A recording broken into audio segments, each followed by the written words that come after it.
Okay, good morning, everyone, and welcome. My name is Suzanne Nasser. Some of you I had a chance to meet earlier, so I appreciate you all being here. I'm a full-time faculty member in the Counseling and Career Development Center. On behalf of the Arab Heritage Month Committee, and please bear with me, I'm so proud to report that this year we were a big group that helped orchestrate the activities for this month, and a diverse group. So I'd like to acknowledge the folks that really helped with this month's activities. So it's myself, Nina Shoman-Dajani, who unfortunately is at a conference today, and she was so sad to miss you, Nadine, but she says hello. Stella Okika, Aurora Zwick, Sundus Madi, Najia Omar, Nareda Perez, Nareda, where are you? Thank you. Alicia Humbles, Raya Hussein, and I think that's everybody. So we'd like to welcome you all to today's presentation. Before I introduce our amazing presenter, I'd like to take a minute to thank the Celebrating Diversity Task Force that comes out of Multicultural Student Affairs, is under the leadership and direction of Adrian Stewart, who's sitting back there.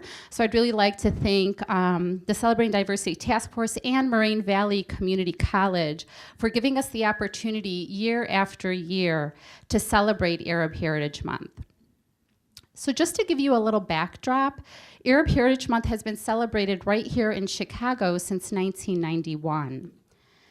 Arab Heritage Month was created to help eliminate discrimination, bigotry, and racism against people of Arab descent. This month gives us a platform to educate the public about Arab culture, civilizations, and contributions to society. It is also a time for us as Arabs to rejoice about who we are and to take pride in our rich culture, history, and traditions. I'm proud to say that Moraine Valley has had a long-standing history and tradition of participating in Arab Heritage Month. Every year, my colleagues and I, along with our hardworking Arab Student Union members, look forward to celebrating this month on campus with all of you. So with that said, we are thrilled to have Dr. Nadine Naber with us today. I first met Dr. Naber at a community event a little under a year ago. I was fortunate to hear her give a talk and then chatted up with her a bit during dinner. I was instantly moved by her commitment to the work she does, and her warmth and genuineness just drew me in. Dr. Naber received her PhD in cultural anthropology at the University of California, Davis. She's an associate professor in the Department of Gender and Women's Studies and Asian American Studies at the University of Illinois, Chicago, and a member of the Diaspora Studies Cluster. Dr. Naber is the author of Arab America, Gender, Cultural Politics, and Activism. She is co-editor of Race and Arab Americans and Arab American Feminisms. Dr. Naber has been selected as an international fellow with the Open Societies Foundation Academic Fellowship Program to work with the Institute of Women's Studies at Birzeit University in Palestine. She is also the recipient of UIC's Institute for Policy and Civic Engagement's Public Discourse Award. Currently, Dr. Naber is a consultant for the United Nations and is writing an expert report on the social aspects of sustainable development in the Arab region.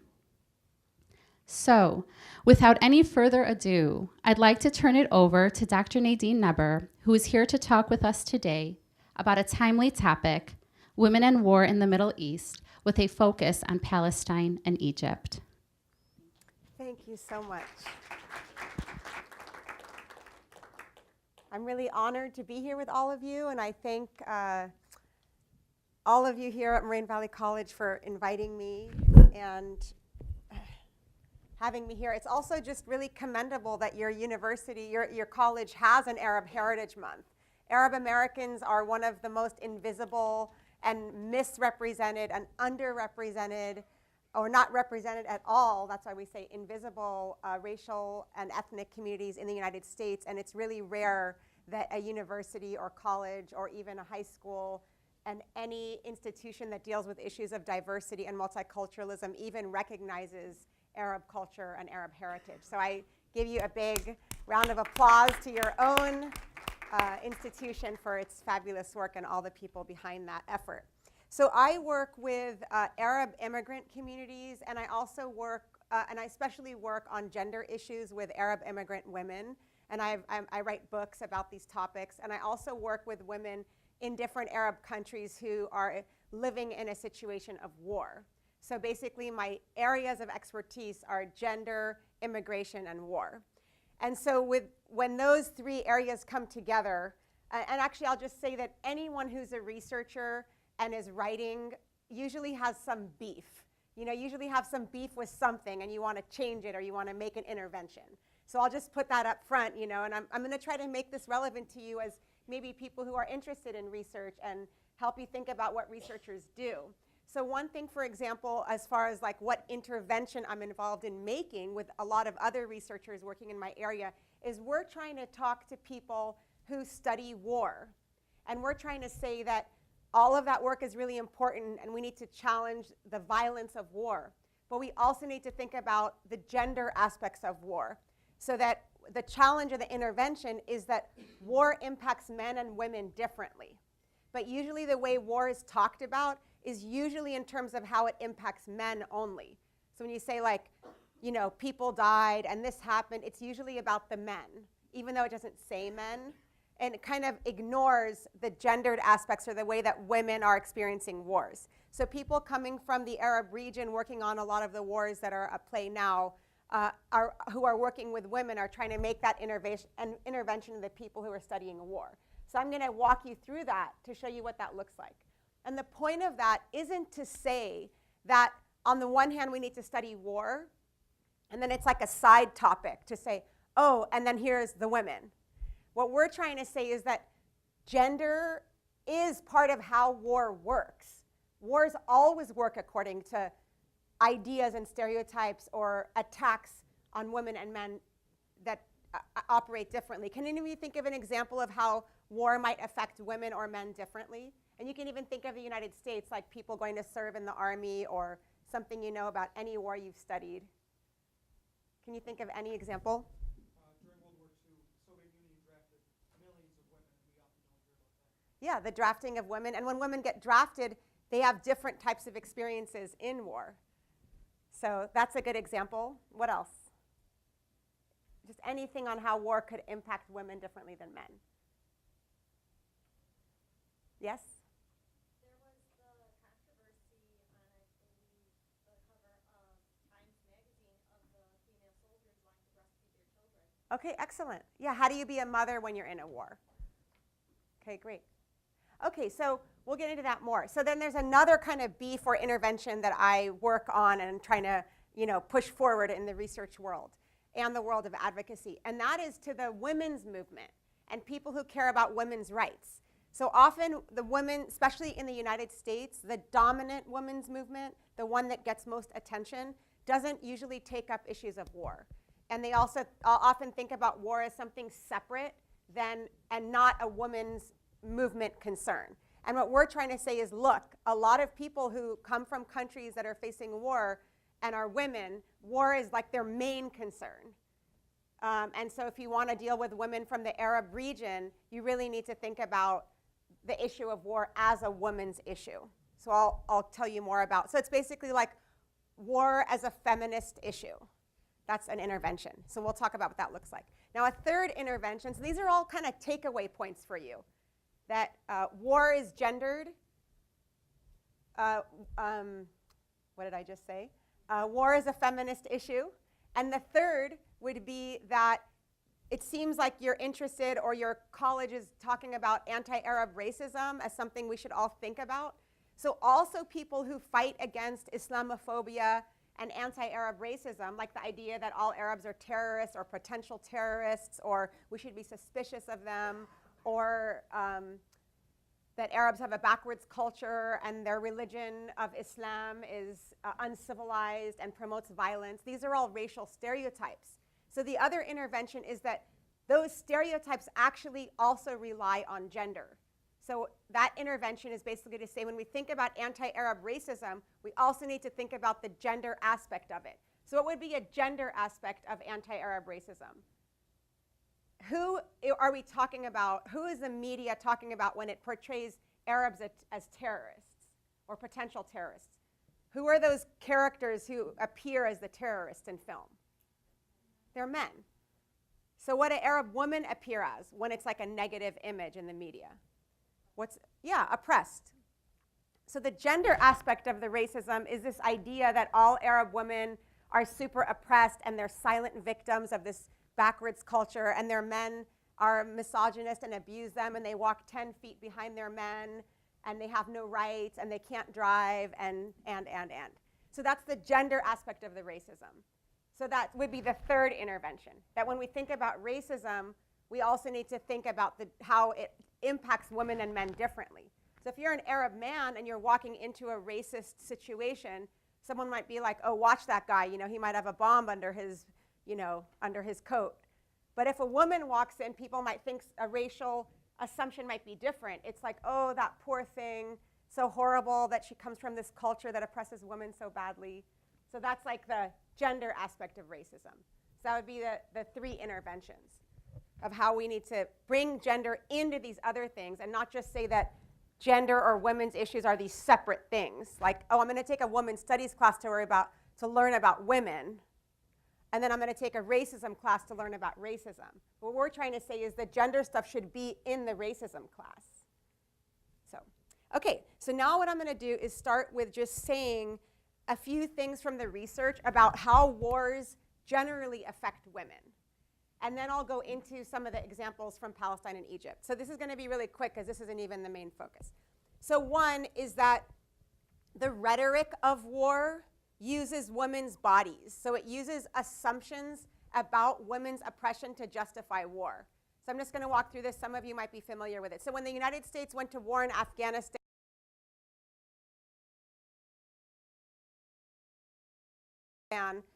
after the horrific attacks of September 11th, the Bush administration said, does anyone know, one of the reasons we're going to war is to, anyone know? Move the Taliban and liberate the women. So you were probably, I'm guessing, maybe in high school or maybe elementary school, middle school, around the time. So you might have seen a lot of the media images, but maybe some of the faculty members, do you remember that? That whole thing about, there were so many images in the US media about how oppressed Afghan women are, that they are covered from head to toe, and that became a huge thing that the Bush administration used over and over to justify to the American public why we need to go to Afghanistan. So that ideas about women can be used to justify a war. So that's one way wars affect women.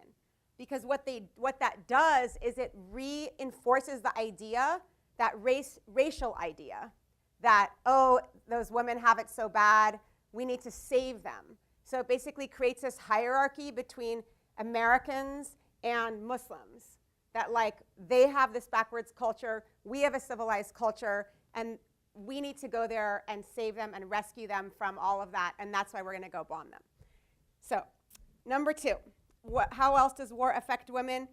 Sometimes resistance movements, like people who are fighting back against a war, so maybe in Arab countries, people who are fighting back against the United States, they also use women when they're fighting back. So they say, oh, you guys are going to come here because you want to do something related to our women? Well, we're going to protect our women. So it's basically like the US would say, let's say, the veil, the hijab that some Muslim women wear, the US media will make it appear that the veil is a symbol of oppression and a symbol of backwards culture. So that's a racial idea. But then then they're basically saying you need to unveil if you want to be civilized. So then the people fighting back will say, oh, you're going to tell us that our women should unveil? Well, we're going to tell our women they need to veil as a way to fight back against you. Do you see what I'm saying? So it's basically like men on both sides having an argument about what women should do. So it's basically a fight between men about women's bodies. So that's a way that war affects women, because it makes the stakes really high about how women should live their life. It makes it like, if let's say you're in a country where this is happening and your community is saying you need to put the veil on because the veil is a way we're going to fight US empire or US imperialism and US domination over our country. So you need to veil because that's a sign of resistance.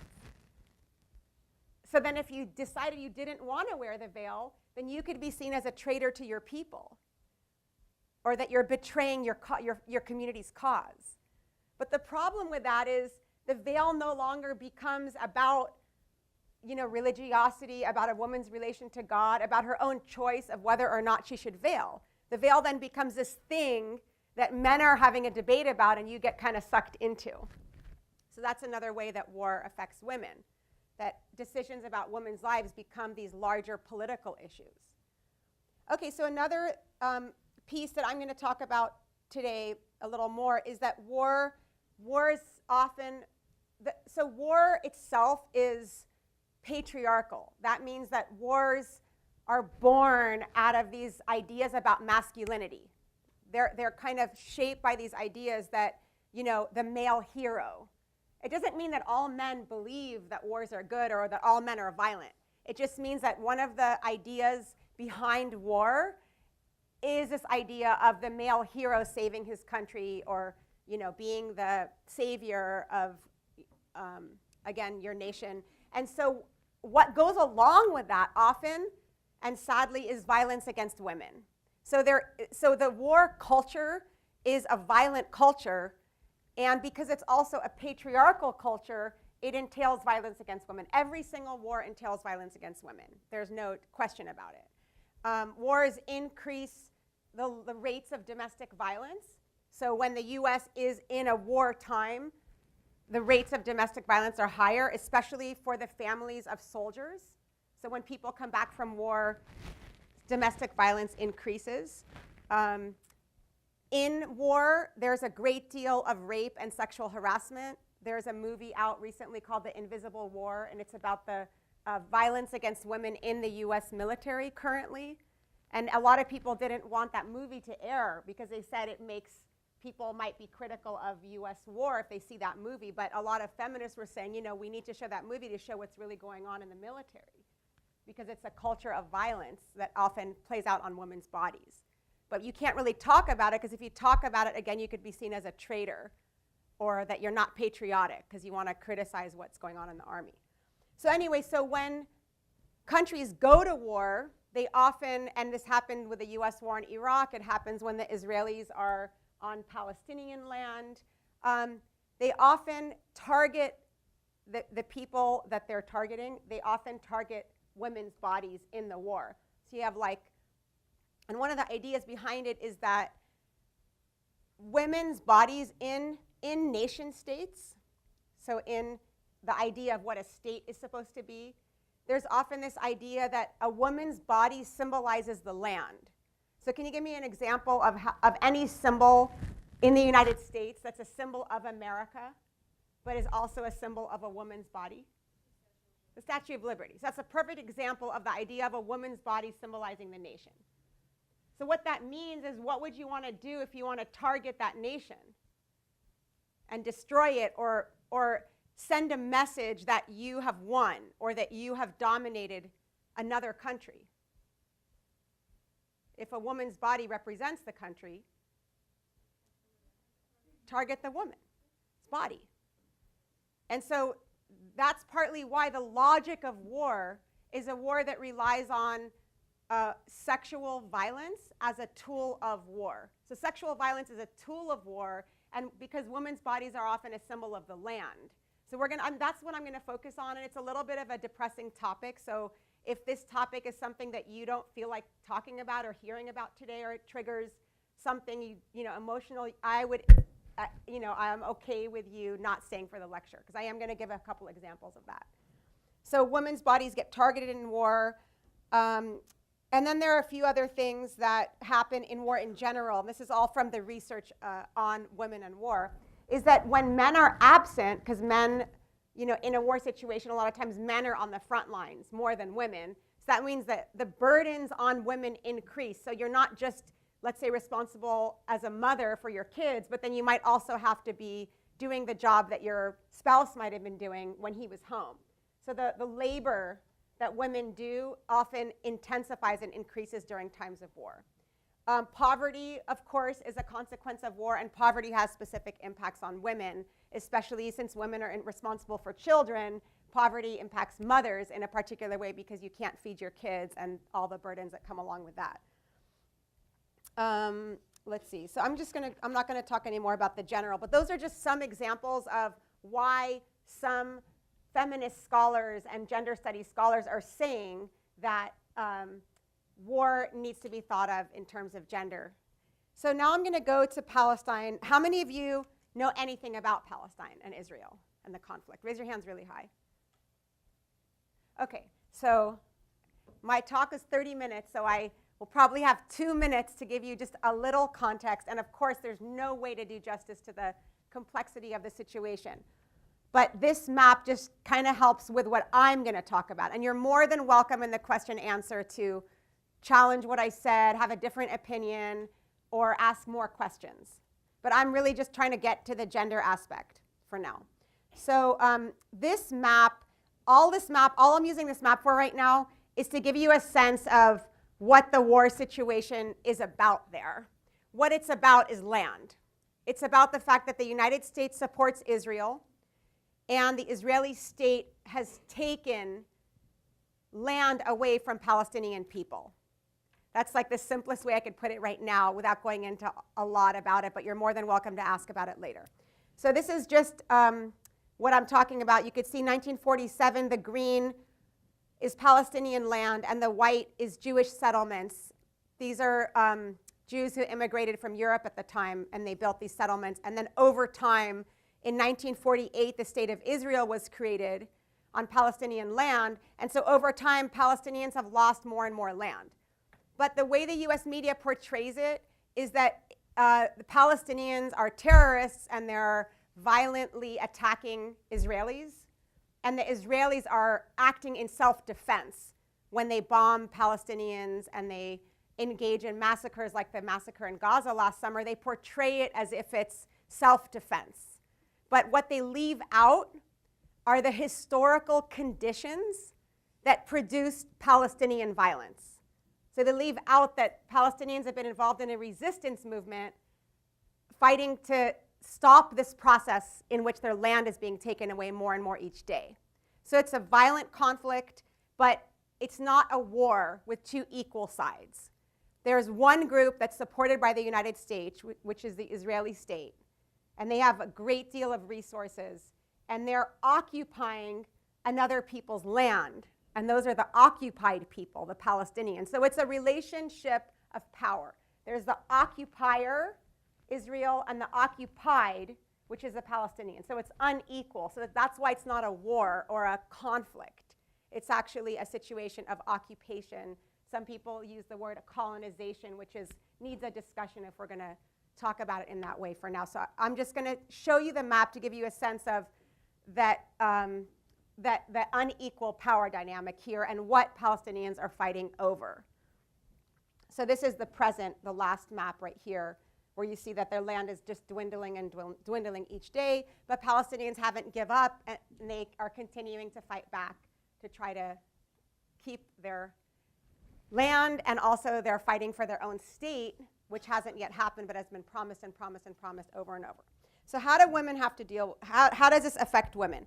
So a lot of times the Israeli state participates in invasions of Palestinians' homes, demolitions of Palestinian homes, as well as massacres that happen where, you know, there'll be bombing, soldiers raid Palestinians' homes often, and they'll arrest Palestinians in mass, especially if but they'll use the idea that Palestinians are a threat or they're potential terrorists, and that's why they need to lock them up. But a lot of times, Palestinians who get locked up, they're usually youth, they get locked up because they're either resisting the Israelis by maybe throwing a stone or even speaking at a demonstration, or they're not doing anything, and it's just more of a intimidation tactic to say, we're going to put all of you in jail so that, you know, your friends will know better or you'll know better than to even try to fight back.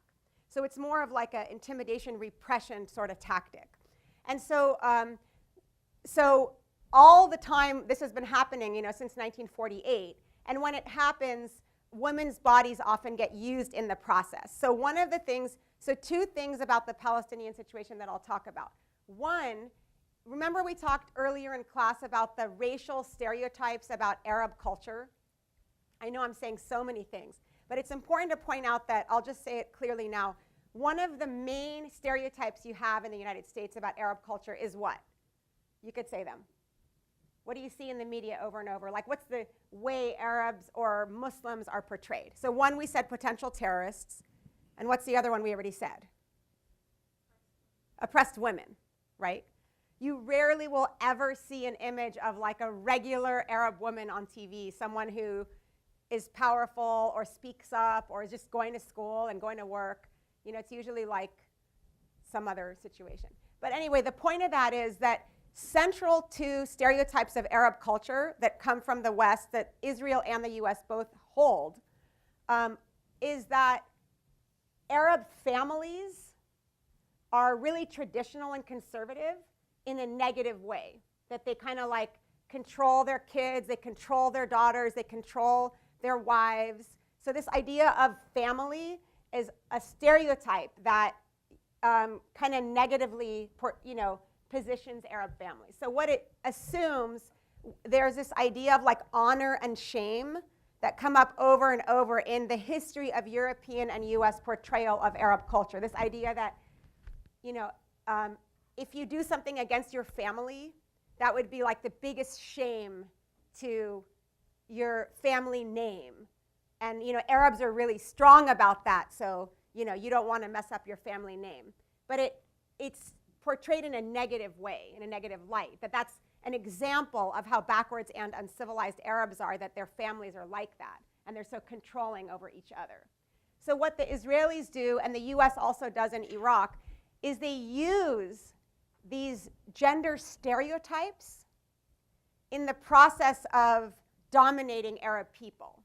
So what'll happen in an Israeli prison, let's say the Israelis will also arrest women all the time, and they arrest them and they become political prisoners. And again, it's for the same reason. It's if you're a woman and you are speaking up against Israel, they'll arrest you. Or if you're not, they'll still arrest you to send a message to other women, not to speak up or not to participate in any protest.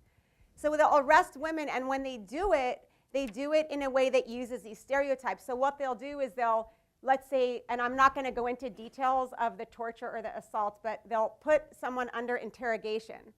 And then they'll use stereotypes about Arab culture in the interrogation. So they'll assault a woman's body, and then they'll say, now I'm going to bring in your father to watch.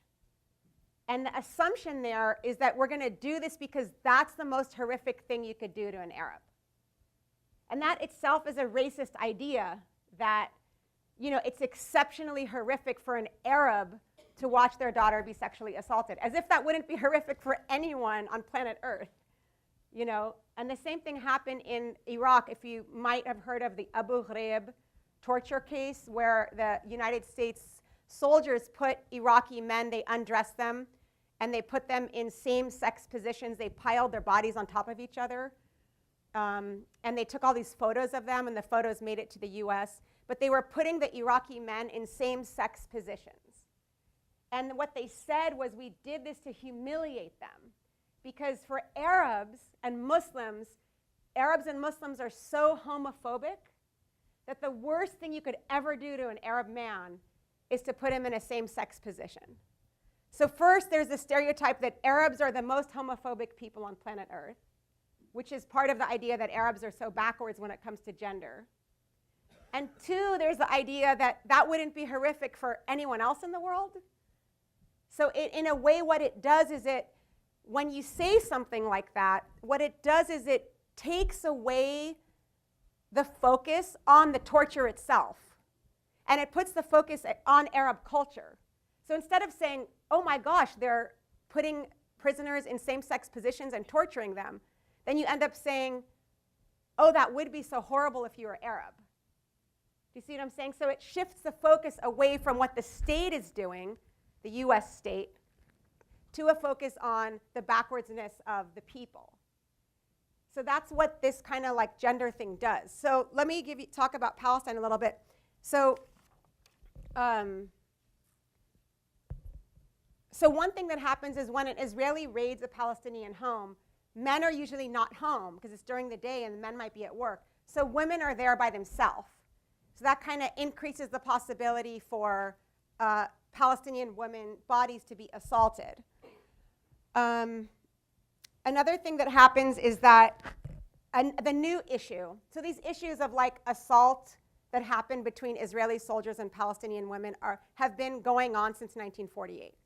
But a new issue that's come up over the past 10 years, if you notice here, see right here where that mouse is, see it's kind of like specks. What those are, they're basically the white part in between the green. They're Israeli-only roads. And there's a wall there, kind of like the Berlin Wall or kind of like South African apartheid. So what it does is it separates Palestinians from each other. So basically for example, there are Israeli-only roads that only Israelis can go on. But Palestinians, then they can't get to, let's say, their cousin or their relative who lives like a few blocks away because of all that white part in between the screen part. So there's all these checkpoints. So if you want to actually cross over from like one part of this green to another, there's an Israeli soldier there and he stops you. And lots of Israeli soldiers, and you have to, has anyone ever been through an Israeli checkpoint? Okay, so some of you are familiar with it. So, you know, it's anything can happen at a checkpoint. You could sit there for 8 hours and never get through. You could get arrested. You could get turned back. You don't know what's going to happen. But Palestinians do this all day long, every single day, because they have to get to work or to school or wherever else. Or they have to go pray. So anyway, one of the latest things that's been going on that's related to gender is that the Israeli state stops pregnant women when they're in labor from getting through a checkpoint in order to get to a hospital to have their baby. So this is another issue that is about gender, because when we said that women's bodies represent the land, and I said about the Statue of Liberty, we said that. One of the reasons I didn't go into of why a woman's body represents the land and the people, now that I talked about pregnancy, does anyone want to guess? Why would a woman's body be seen by, you know, an outside force that wants to take over your people?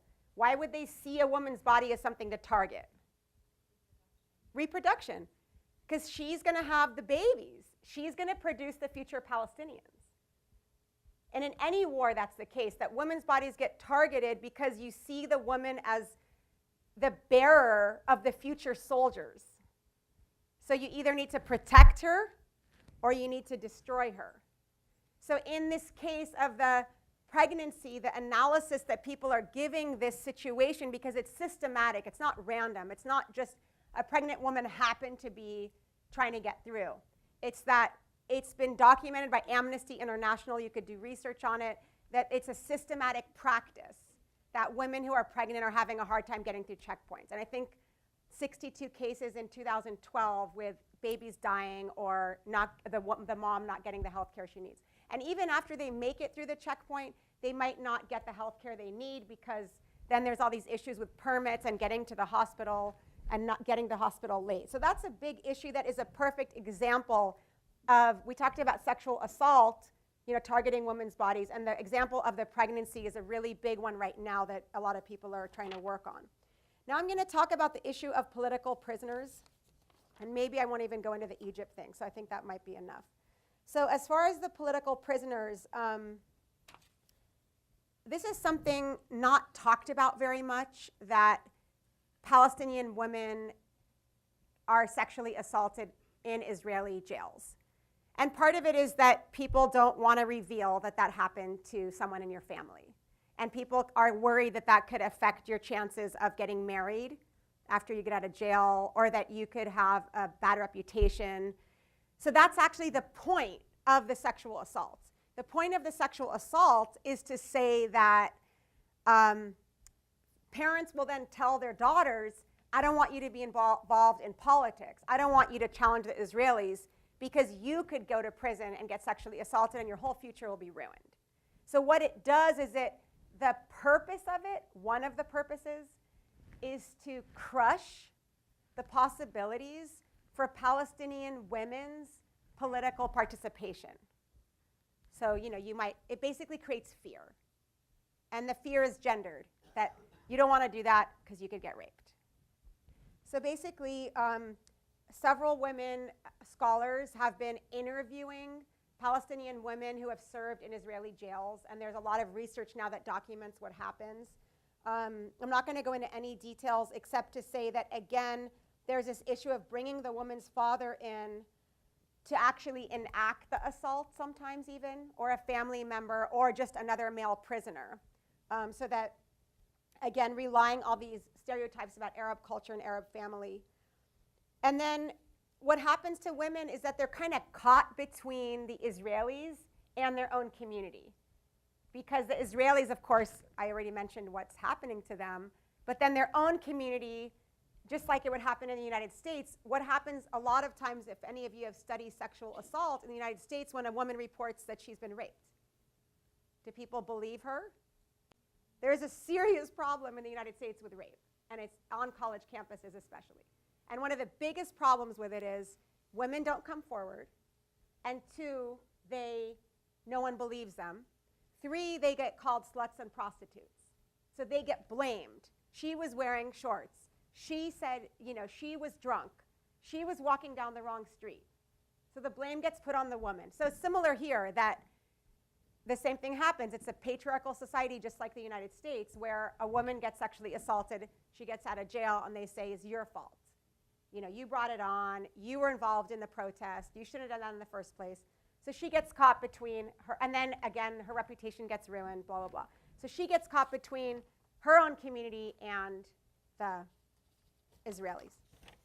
So, but here's a really, I think, powerful and amazing point about this is I don't want you to hear this and think, oh, that's so horrible, what's happening to these Palestinian women, and I don't want you to see them as victims. Because to see a woman who survives torture and sexual abuse as a victim only makes the problem worse. Because what it does is it basically reinforces the idea that she needs to be saved or helped, as opposed to giving her the resources and power she needs to become strong and help herself, or change the structures that led to the violence in the first place, right? So what we need to do is change the system as opposed to, victimizing the victim. So in Palestine, there is a new scholar at a university there that's writing about this, and I wanted to read you something from an interview she did with a woman who was sexually assaulted in an Israeli prison. The woman, and this is a pseudonym, and this scholar is trying to challenge, remember I said all scholars have a beef? So she has a beef. Her name is Lina Miadi, and she's a professor at Birzeit University. And she has a beef that all the research she ever read on Palestinian women in Israeli jails portrays the women as victims. And it only talks about the abuse that happens to them. But it doesn't talk about how they perceived it, or their voice about it, or their sense of what they thought about it. It just talks about what someone did to them. So here's what Professor Lina Miadi says she's actually, I'm reading from an interview that she did. During the 80 days of my interrogation, I didn't cooperate with the interrogators. However, my sumud at the time, does someone want to translate sumud? I was thinking steadfastness, my steadfastness, or my strength, my persistence. This is a really strong word in Palestinian society for Arab Heritage Month. Sumud is something that Palestinians really want to have, and they try to build it within themselves. Like, how do you be strong in the face of oppression? It's S-U-M-U-D. So she says, my sumud did not stem from a heroic position. It stemmed from my mother's personality. Because basically you get interrogated and you get tortured, and the purpose of the torture is to force you to make a confession about something you didn't do. And then you make the confession, and the Israeli military charges you and convicts you for the thing you confessed to, and then you go to jail. So it's basically a confession that comes out of a process of torture. And usually the person is innocent, or they might not be, depends, but you don't know, because there's no fair trial, and there's torture used for the confession. So she says that during the interrogation, she refused to give in. She would not confess. And also what happens during the interrogation is they try to get you to tell on other people. So So they say, who is your neighbor? What is he involved in? And then you have to basically tell on your friends, or you get tortured. So she says, my samud didn't stem from my heroic position. It stemmed from my mother's personality. My mother was a very stubborn and proud person. She encouraged us, her daughters, to be strong and proud. My mother planted ethical values in us. That's what mobilized our samud. I couldn't cause damage to anyone I knew. That means telling on anyone she knows. I refused to write anything in front of the interrogator, even my name. It is not that I wasn't afraid during the interrogation. I was horrified when they called me to the interrogation room and when they stripped off my clothes and threatened to rape me or to bring my mother to the interrogation. But I was able to gather all my power and remember the pride my mother cultivated in us. For me, dignity is key. If you have dignity, you can resist. A whole political culture of collective dignity and support had developed.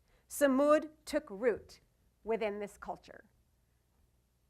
So I thought I would share that with you for Arab Heritage Month, that it's not only about being victimized by war or living in oppression, but it's also about how people find ways to develop strength and resistance and power. So what I'm going to go to now is a story that is close to Chicago, and I'm going to end with this story. I brought something that is about Arab women and war, but that is something directly related to our lives here in Chicago and Illinois.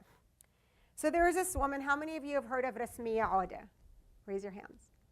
Okay, so about a quarter of you. So Rasmia Odeh is a Palestinian woman. She's 68 years old. And she's actually from Palestine, from a village that was nearby. There was a massacre in 1948 when the state of Israel was created, and her family fled, and they lost their home to Israelis. So their home was taken away, and they grew up first in a tent with 19 people, a refugee tent, and then they grew up in a house until she was in 2 bedrooms, actually not a house, but in 2 bedrooms with 19 people until she finished high school. So she had a pretty rough life. She'd seen dead bodies, burned bodies, massacres, people dying all the time. She lost a sister during an Israeli raid. This was her life. She was picked up in a prisoner sweep when in 1969, Israelis picked up, or 67, picked up 500 Palestinians. This is common. So they'll pick up a whole group. And a lot of her family members were picked up. She was taken to an interrogation, and she was sexually assaulted and tortured for 45 days. And then she was forced to confess that she committed a bombing, that she didn't commit. So she talks about it, about the confession. And because her father was actually, I'm not going to go into the details because I think it's actually not appropriate. It's too much and too intense. But she talks about how her father was brought in during the torture.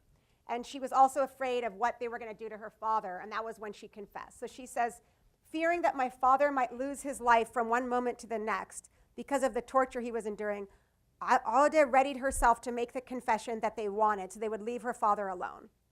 So she said her interrogators accused her of planning a bomb in a Jerusalem supermarket, an act which Odeh testified she never carried out. The interrogators realized that perfectly well because they brought her to the supermarket, and she says, and asked me to point out where I had put the explosive. Of course, I didn't know the place, and I said, where exactly do you want me to show you where I put this explosive charge? So they showed me where the explosion had taken place, and I actually pointed out that place without being able to give any details of the operation. I didn't even know how the operation had taken place. So again, we're dealing with this theme of how women's bodies are used in interrogation to make everyone else in Palestine not participate in resistance. She was always, her whole family was always spoke up against the Israeli occupation. But here's what's amazing about Rasmia. She was the first Arab woman ever to publicly testify about being sexually assaulted in prison. So she went to jail for 10 years, and she went to the United Nations in 1979, and she testified and told the whole story of what happened to her. Then she was exiled. She never got to go back to Palestine. She was taken to Libya, to Switzerland, because in Israel, in their Israeli documents, she is down in record as being a bomber. So she was exiled when she served her time in jail, and she was let out of jail through a prisoner exchange, which again shows that she was a political prisoner. You don't exchange a regular criminal. You exchange people in war, criminals of war. Prisoners of war, I meant. So anyway, she goes to Jordan, and then her father comes to the US because he has cancer and he's getting cancer treatment.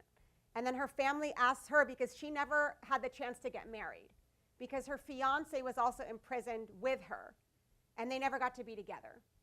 So they were also, when she got out of prison, she couldn't go back to Palestine, so again, she couldn't be with him. So she never got married, never had a family.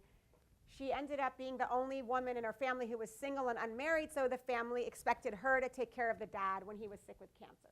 So she came to the United States in 2004, and she ended up in Chicago. She came to take care of her father who had cancer. She came to Chicago, and her father died of cancer. And then she started what's called the Arab Women's Committee, which is where I met Suzanne.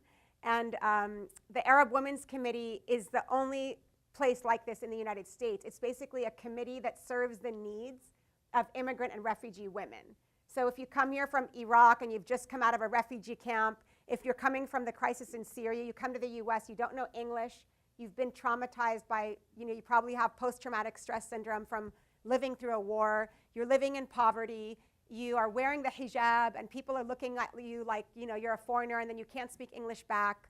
You have to get your kids in school, you have to go to the hospitals, you don't know anything about what's going on around you. So you go to the Arab Women's Committee, where Rasmia is the leader, and she ended up building a group with 600 immigrant and refugee women who come to her for help. So in 2013, I'm going to end at 12, is that okay? In 2013, the US Department of Justice arrested her. And they said that when she filled out her immigration papers, she didn't say that she was in jail in Israel 40 years ago. So this is a very clear case where the government is using immigration fraud to target someone for a political reason, because the US supports Israel, and the US is trying to criminalize and imprison and scare anyone in the US who's an activist in support of Palestinian rights. And I could tell you more about that if you want to ask in the question answer. And she is affiliated with people in the United States who do constitutionally protected free speech activities, like they go to protests or they organize events to share information about what's happening in Palestine. So the reason that I said, one of the reasons you could easily tell that this is politically motivated arrest is that she filled out her immigration papers 10 years ago. So it's really rare that the US would get someone on immigration fraud for a paper they filled out 10 years ago. But there are a lot of other reasons, and I'm not going to go into the case because of the time. But I'm more than happy. I know a lot about it. You could ask me pretty much anything. So she just went to trial. The trial was in Detroit last week, and the trial lasted 4 days. And it was the Department of Justice and the Department of Homeland Security against this 68-year-old woman who has been sexually tortured for a crime she didn't commit, and in jail already for 10 years, and lost family members, et cetera, and is the main person for these 600 immigrant women to go to. And she just had a trial in Detroit, and the jury, they found her guilty. So she is now in jail in the United States, in Port Huron, Michigan.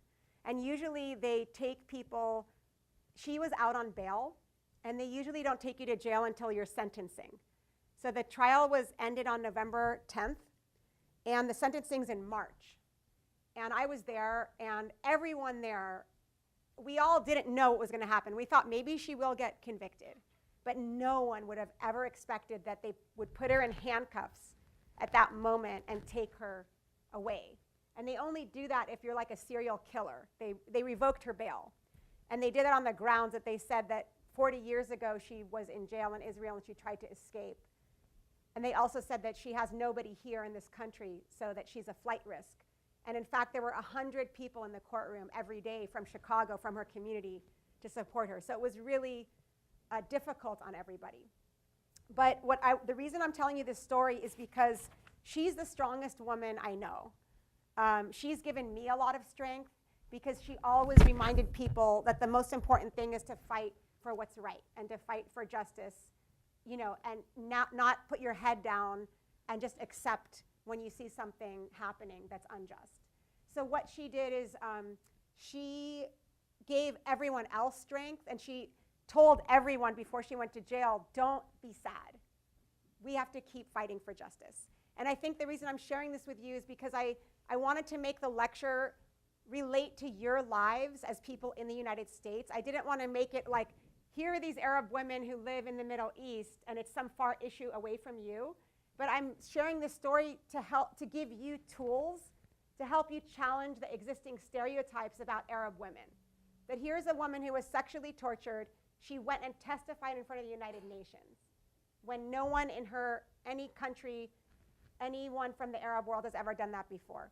And then when she was convicted in the United States again, I want to show you what she said. I have a video. And it's really powerful. She was convicted at 11 a.m. and they took her away at 2 p.m. So between 11 and 2, she was outside the courtroom. And she was with all her community waiting to hear the verdict, waiting to hear the sentencing. She had already heard the verdict. She knew she was found guilty, and she was now waiting to find out what they were going to do with her. I'm going to show you what she said, and it's really incredible. So here she is. So these are the people outside the Detroit courthouse. How's the sound?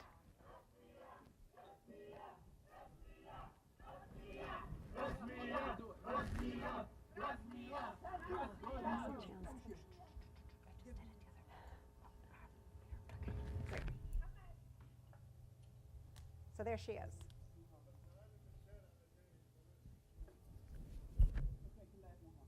Okay, everybody.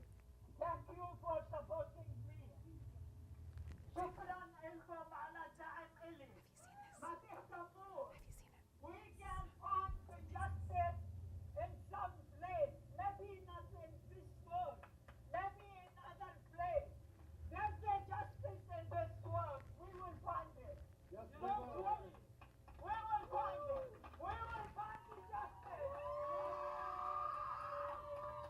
Yes, we can. Yes, we can. Yes, we can. Yes, we can.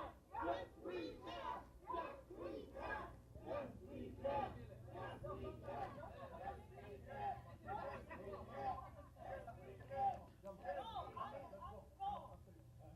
I feel I strong. You will be continuous strong. We will face injustice. And we have to change this world. Not just in this country, in all the world. In all the places there is no justice. We have to bring the justice together. I don't want to be weak in this situation. I'm strong, and I ask you, all of you, to be strong. Thank you.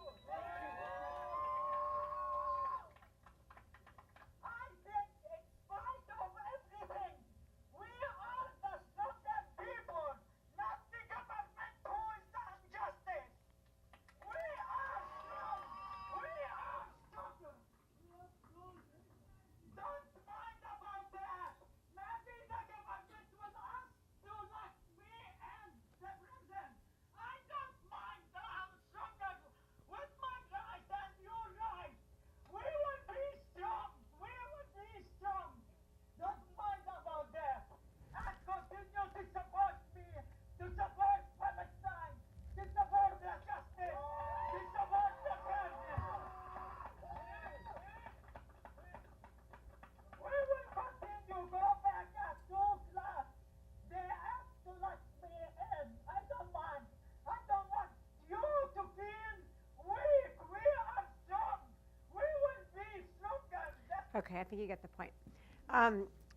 So basically, the takeaway points then are there is a war, of course. There are lots of wars taking place in the Arab world, and those wars are wars on Arab people, but they're also wars and between Arab people, and they're also wars on women's bodies. And those wars also exist within the United States. They're not issues that are these countries far away where people are fighting. They're wars that our government is deeply, deeply implicated in. And so what that means is that when people come to this country from those places that the US is involved in, they also face struggles and the effects of that war inside the United States. And that affects women in particular ways. And then the racial stereotypes against Arabs are often used to justify war. I mean, every time there's racism, there's no one racism. Like there's racism against black people, and it came out of the history of slavery. And it was used originally to justify slavery, that we need to have them as slaves because they are less than human, so they can be our slaves. So people believe that, or they buy into it, or they pretend to make them feel better. Then when there was Native American genocide, it was a different racial logic. It said that, well, the time is up, I'm not going to go into it, but anti-Arab racism works differently, just like all the racism works differently. Anti-Arab racism says they're backwards and uncivilized, and they have a potential for violence because they're savage. So therefore, it's okay for us to go to war there.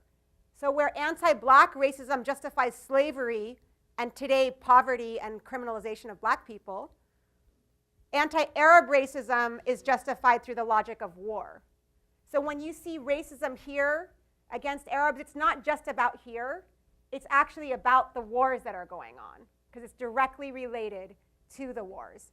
And women are very much part of the racism, and women are very much part of the wars.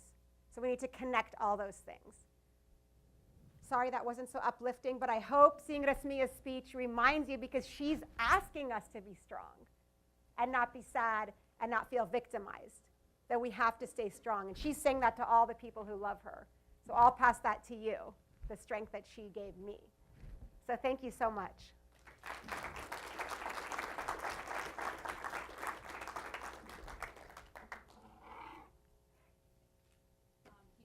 Asked me to use the mic so that they can catch it on camera, so I will. Dr. Nadine Naber, thank you so much for that thought-provoking presentation. Feeling a little emotional about Rasmia. But what we're going to do now is open it up for questions and answer. And if anybody has any thoughts, would like Nadine to elaborate on anything, now's the time to do so. Yes, and we need you to use the mic so that they can catch it on camera. Hi, my name is Zach Williams, and I found your points about the Israeli checkpoints and the pregnancy very interesting. Do you think that perhaps the Israeli policies were formed by the oppression that the Jewish settlers formed in the pre-independence period at the hands of, say, the 1934 pogrom or the King David Hotel bombing or the Fedayeen massacres that went on from 48 to 72? So do I think those are a continuation of them? Or that they shaped Israeli policy towards the Palestinians? The earlier massacres and when they took people's Instances villages? of Palestinian on Jewish settler violence. I don't think that you can point to those two direct events because I think that we need to look at the whole historical development of the problem. So, because if we point to those two events, we could point to other events that happened a month ago, or 2 months ago where Palestinians maybe threw rockets into Israel, Okay, so I'll get rid of the two isolated events, but these Fedayeen, these raids, they went on for 20, 24 years. But so Could that be explained by it? Yeah, I mean, I think that my personal opinion is that all I'm saying is you could say the same thing that Israel could say that Hamas has been attacking, or Palestinians have been attacking Israel, for 20 years. But what I'm saying is that I think we need to look at the whole entire historical context, where Palestinians have this sense and experience that's why I showed the maps, because I think we could point to whatever incidents, but when you look at the larger history of land confiscation, then it helps us think about that the larger Israeli project is a project of colonization, of land confiscation, right? And the displacement of the people off of their land. And so I think that the pregnancy thing is more shaped, the attacks on people at checkpoints and Palestinian women is shaped more by the logic of colonization. That it's about reducing the number of Palestinians and making the situation so unlivable that Palestinians will leave. So I think Thus it's creating more, a Jewish homeland? Yes. Well, no, not necessarily, because you can have both. You can have, the idea isn't for Israelis necessarily to leave and for it to be Palestinians' land, but it's how can everyone live there in a way where they're treated equally, right? Right. But the current situation is that it's not that. There's such an extreme hierarchy. So I don't know if I'm answering your question, but my main answer would be that I think that that practice towards the women is shaped more than anything else by the project of taking Palestinians' land than a reaction to Palestinian resistance at any moment for any period of years. Okay. Does that help? It does. Okay, thank you so much.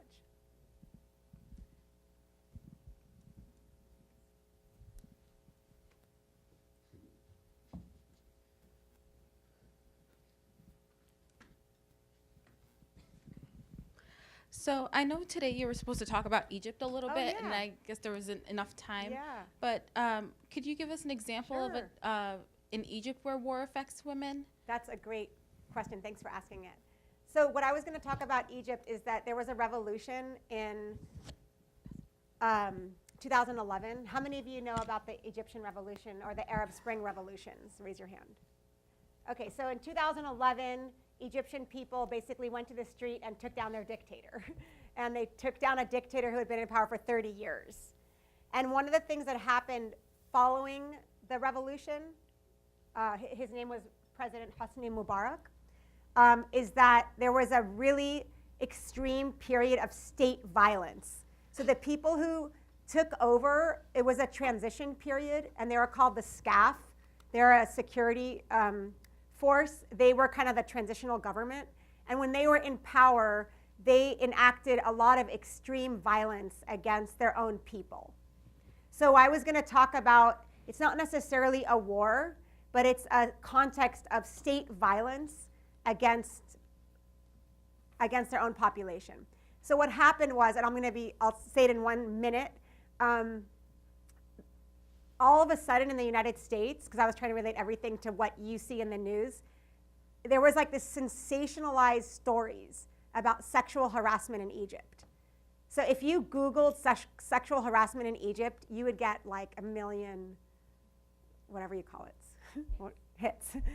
And then Hillary Clinton came out against sexual harassment in Egypt. A lot of like really big names were like, oh my God, sexual harassment in Egypt. But what I was trying to show in the talk is how the whole 30-year period of Mubarak's rule involved, as well as after Mubarak, involved the state, because that's what my whole talk was about. It was about state violence, like the Israelis, and then I was going to give the example of Egypt.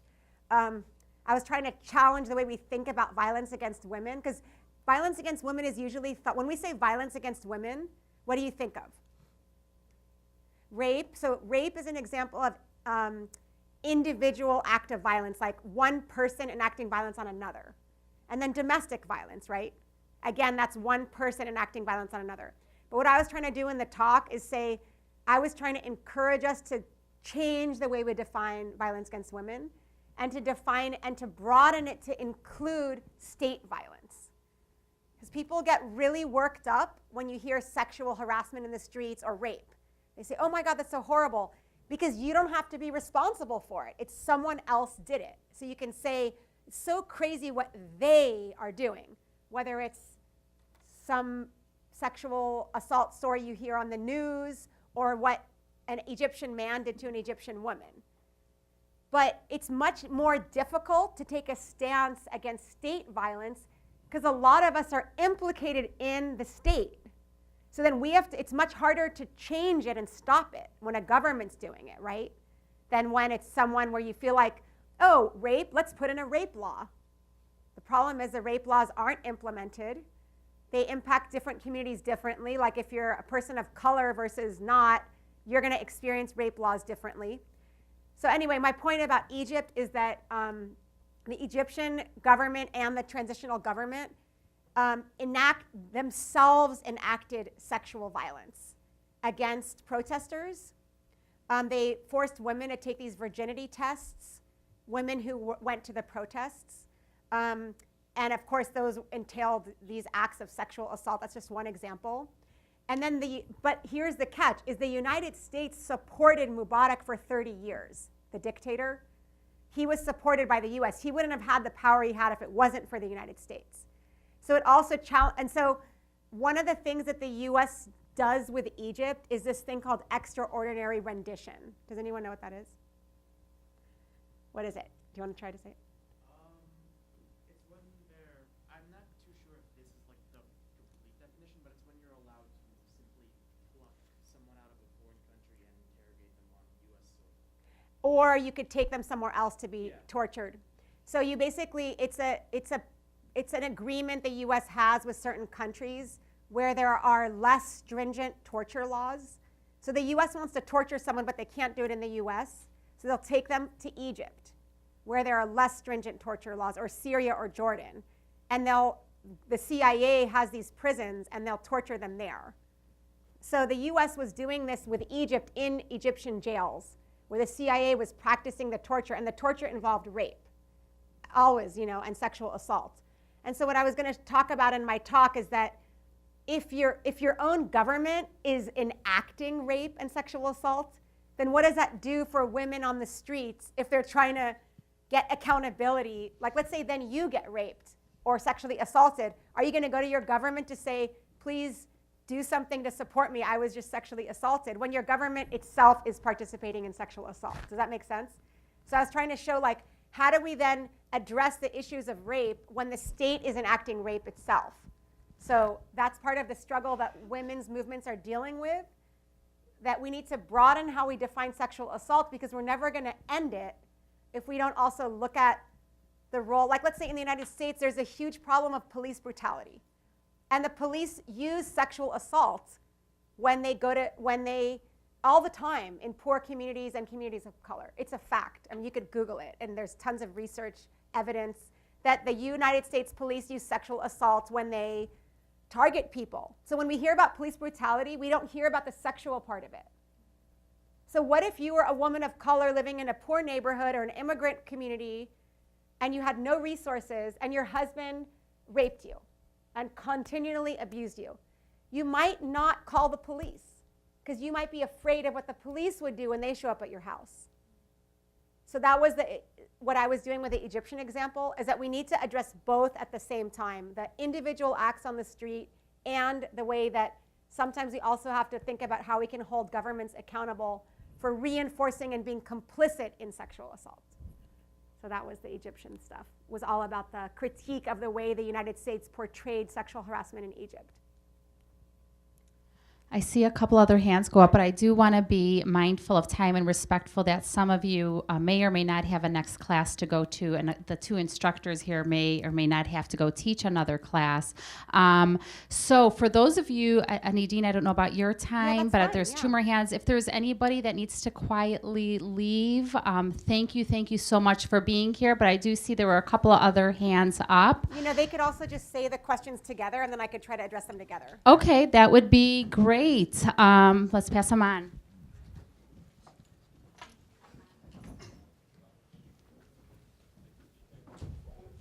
Thank you.